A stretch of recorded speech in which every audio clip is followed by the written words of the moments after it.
Hello, ഇന്നൊരു carrot പുട്ടാണ് ഉണ്ടാക്കുന്നത്. അതിന് ബോർഡർ കൊടുക്കുന്നത് ചിക്കൻ ഡ്രൈ റോസ്റ്റ് ചെയ്തിട്ടാണ്. ക്യാരറ്റ് ഇതാ 3 എടുത്തിട്ടുണ്ട്. 1 കപ്പ് അരിപ്പൊടി എടുത്തിട്ടുണ്ട്, പുട്ടുപൊടിയാണ്. അത് ഞാൻ ഗ്രേറ്റ് ചെയ്തിട്ട് ഇതിലേക്ക് ഇട്ട് മിക്സാക്കും. അതിന് പ്രത്യേകിച്ച് വെള്ളമൊന്നും വേണ്ടി വരില്ല. ഇതിൻ്റെ ക്യാരറ്റിൻ്റെ വെള്ളം തന്നെ മതിയാവും അത് കുഴയാൻ വേണ്ടിയിട്ട്. പിന്നെ വേണ്ടുന്നത് ചിക്കനാണ്. ചിക്കൻ ഞാൻ ചെറിയ പീസാക്കിയിട്ട് വെച്ചിട്ടുണ്ട്. മാക്സിമം ബോൺലെസ് പീസ് തന്നെ എടുത്തിട്ടുണ്ട്. പിന്നെ വേണ്ടുന്നത് 1.5 സവാളയാണ്. 1.5 സവാള, 2 പച്ചമുളക്, കുറച്ച് മല്ലിയില, ഒരു 1/2 ടീസ്പൂണ് ജിഞ്ചർ ഗാർലിക് പേസ്റ്റും, അരയല്ല മുക്കാലുണ്ടാവും അത്. പിന്നെ വേണ്ടുന്നത് കുറച്ച് കുരുമുളകും, കുറച്ച് മല്ലിയും, കുറച്ച് കറിവേപ്പില, ഇത് പെരിഞ്ചീരകം, 5 പച്ചമുളക്, ഉണക്കമുളകാണ്. അതിൽ 3 എരിവുള്ളതും 2 എരിവില്ലാത്തതുമാണ്. പിന്നെ വേണ്ടുന്നത് 2 ടീസ്പൂണ് കാശ്മീരി ചില്ലിയും, 1/4 ടീസ്പൂണ് മഞ്ഞളും, 1 ടീസ്പൂണ് എരിവുള്ള മുളകും, പാകത്തിനുള്ള ഉപ്പ്, 1 ടീസ്പൂൺ അടുത്തിന്. അത് വേണമെങ്കിൽ പിന്നെ ചെയ്യണം. പിന്നെ എങ്ങനെ ചെയ്യുന്നതെന്ന് വെച്ചാൽ, ഇത് ഞാൻ വെളിച്ചെണ്ണയിൽ സവാളയും ഇതെല്ലാം വഴറ്റും. ഇതെല്ലാം വഴറ്റിയതിന് ശേഷം മസാല ഇടും. മസാല ഇട്ടതിന് ശേഷമാണ് ചിക്കൻ ഇടുന്നത്. ചിക്കൻ നന്നായി റോസ്റ്റ് ആയതിന് ശേഷമാണ് ഇത് ഞാനൊന്ന് വറക്കും. വെറുതെ വറക്കും, ഡ്രൈ ആയിട്ട്. അത് വറുത്തെടുത്തിട്ടൊന്ന് ക്രഷ് ചെയ്തിട്ടാണ് ഇതിലേക്ക് ലാസ്റ്റ് ഇടുന്നത്. അത് അന്നേരം ഞാൻ കാണിച്ചു തരാം. ഇതൊന്ന് റോസ്റ്റ് ചെയ്തിട്ടെടുക്കുക. വെളിച്ചെണ്ണയൊന്നും വേണ്ട, വെറുതെ.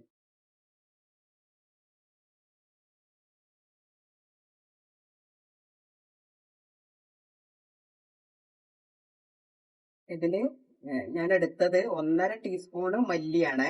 1.5 ടീസ്പൂണ് മല്ലി, പിന്നെ 1 ടീസ്പൂണ് പെരിഞ്ചീരകം, പിന്നെ കുറച്ച് കറിവേപ്പില, പിന്നെ ഇതുപോലെ ഈ 5 മുളകും, പിന്നെ കുരുമുളക് 1 ടീസ്പൂണ്. ഇതെല്ലാം എടുത്തത്.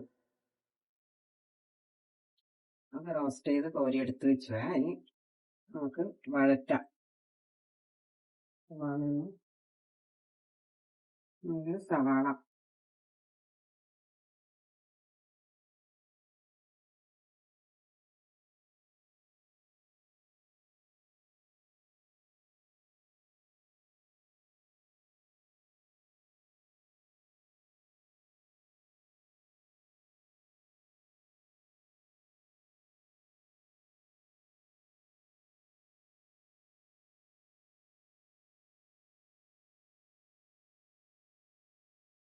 ഇതിലേക്ക് ഉപ്പിടുന്നുണ്ട്. 1 ടീസ്പൂൺ ഉപ്പ്.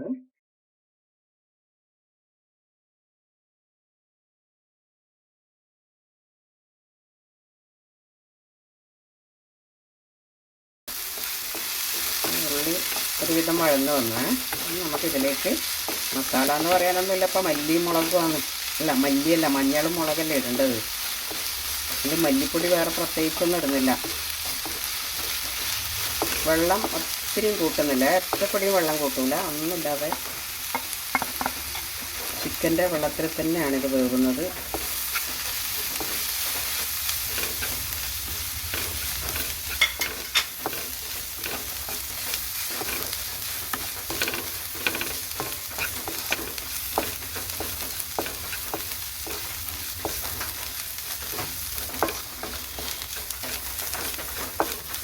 നമുക്ക് സവാളയെല്ലാം ആയിട്ട് ഒന്ന് വഴന്ന് വന്നിട്ടാകുമ്പോഴാണ് ചിക്കൻ ഇതിലേക്ക് ഇടുന്നത്. ചിക്കൻ ഇടാം. ഈ ചിക്കൻ ഉണ്ടല്ലോ, ഇതിൻ്റെ അളവ് ഞാൻ പറഞ്ഞിട്ടില്ല. ഇതൊരു 300 അത്രയും ഉണ്ടാവുള്ളൂ. 300-350 ഉണ്ടാവുമോ അറിയില്ല.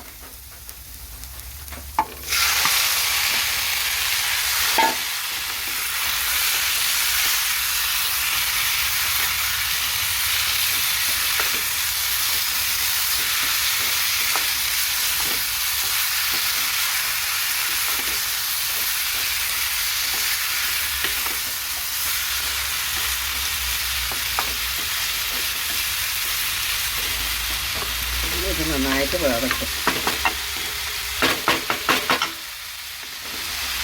ഒരു മീഡിയത്തിൽ വെക്കണേ. ക്യാരറ്റ് ഞാൻ ഗ്രേറ്റ് ചെയ്തെടുത്തിട്ടുണ്ട്. ചെറിയ ഇതിലാണ് എടുത്തത്. എന്നിട്ട് നമുക്ക് ഇട്ട് കുഴച്ചെടുക്കാം.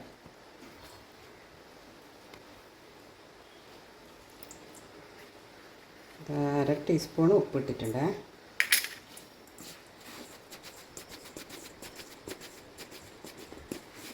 ഇതിങ്ങനെ ഇങ്ങനെ ആക്കിയിട്ട് ഇങ്ങനെയാണ് എടുക്കേണ്ടത്. ഇങ്ങനെ അധികം ഇതാക്കാണ്ട് ശരിക്കും ആ പൊടിയായിട്ട് ജോയിൻ്റ് ആവണം ആ ക്യാരറ്റ്. അതിൻ്റെ വെള്ളം ഇറങ്ങിയിട്ട് വേണം ഈ പൊടി അരിപ്പൊടി കുഴയാൻ വേണ്ടിയിട്ട്. അതിങ്ങനെ ആക്കിയിട്ടാക്കണം. അങ്ങനെ കുഴച്ച് കുറച്ച് സമയം അവിടെ വെക്കണം. ഇനി അഥവാ വെള്ളം വേണമെന്ന് തോന്നിയിട്ടുണ്ടെങ്കിൽ മാത്രം ഒരു ഇത്തിരി വെള്ളമാക്കിയാൽ മതി. വെള്ളം വേണ്ടി വരില്ല, അത് ശരിക്ക് ആവും തന്നെ ആവും.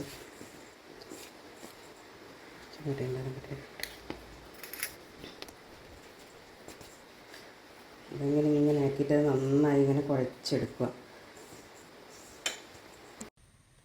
ഇത് ഞാൻ നന്നായിട്ട് പുട്ടിൻ്റെ ഇത് ക്യാരറ്റുമായിട്ട് ശരിക്കും മിക്സ് ആയിട്ടുണ്ട്. വെള്ളമൊന്നും വേണ്ടി വന്നിട്ടില്ല, ശരിക്കും അതിൽ തന്നെ ആ വെള്ളത്തിൽ തന്നെ ആയിട്ടുണ്ട്. അതിലേക്ക് ഞാൻ കുറച്ച് തേങ്ങ, ഇത് ഞാൻ തേങ്ങ ഒന്ന് ക്രഷ് ചെയ്തിട്ട് പൊടിയാക്കിയിട്ട് ഇടുന്നുണ്ട്. കുറച്ച് തേങ്ങ,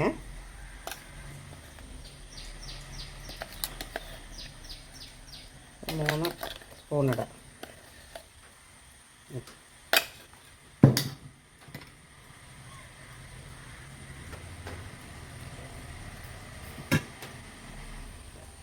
നന്നായി കുഴഞ്ഞു.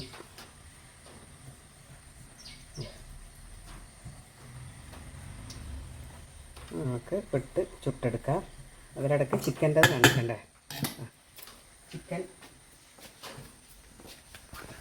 ചിക്കൻ്റെത് ഞാനിത് ക്രഷ് ചെയ്തിട്ടുണ്ട്. ഇതെല്ലാം ആ മല്ലി, പെരിഞ്ജീരകം, കറിവേപ്പില എല്ലാം അത് ഞാൻ ഇതിലേക്ക് ഇടുന്നുണ്ട്.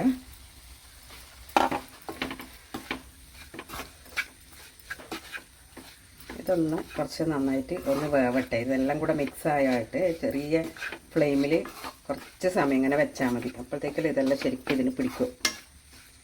ബാക്കിയെല്ലാം കറക്റ്റ് ആണോയെന്ന് നോക്കുക. എരിവ്, ഉപ്പ് ഇതെല്ലാം കറക്റ്റാണ്. ഏറ്റവും ലോ ഫ്ലെയിമിൽ ഞാൻ വെക്കും.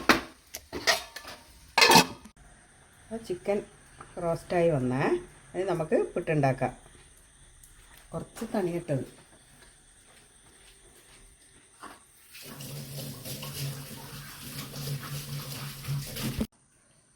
പുട്ട് നന്നായി, പുട്ടിൻ്റെ കുഴ നന്നായിട്ടായ തേങ്ങയിലിട്ട് എല്ലാം ആക്കിക്കൊണ്ടതാ അങ്ങനെ പൊടി പൊടിയായിട്ട് ആയി. ഇതാണ് ആ പുട്ടിൻ്റെ പരുവം എന്ന് പറയുന്നത്. അങ്ങനെ ആക്കാൻ കഴിയണം. ഇതാണ് ശരിക്കും പരുവം. അത് എല്ലാവർക്കും അറിയും, എന്നാലും അറിയാത്തവരുണ്ടാവില്ലേ, ഫസ്റ്റിലെല്ലാം ആക്കുന്നവരുണ്ടാവില്ല, അവർക്ക് വേണ്ടിയിട്ടാണ്. അങ്ങനെ നമുക്ക് പുട്ട് ചുട്ടെടുക്കാം. ആദ്യം ഇതിൽ ചിക്കനാണ് ബോർഡർ.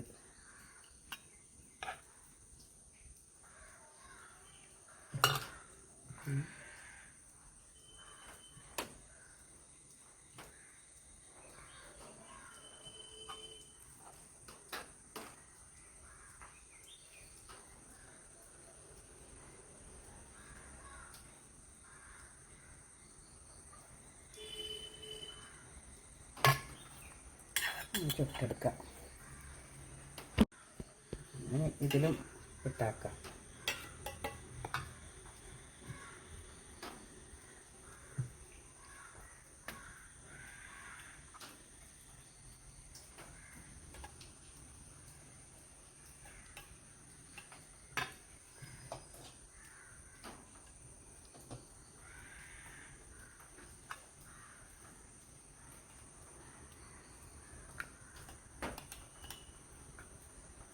ഈ പീസായതുകൊണ്ട് മൂന്ന് കഷ്ണം ഉണ്ടാക്കുന്ന ആൾക്കാർ 3 കഷ്ണം ശരിക്കും ആകൂല. ഇത് ബോർഡർ വലുതാണല്ലോ, അതുകൊണ്ട് ഇതിൻ്റെ മേലെ ഇടാൻ പറ്റില്ല. അങ്ങനെ മതി.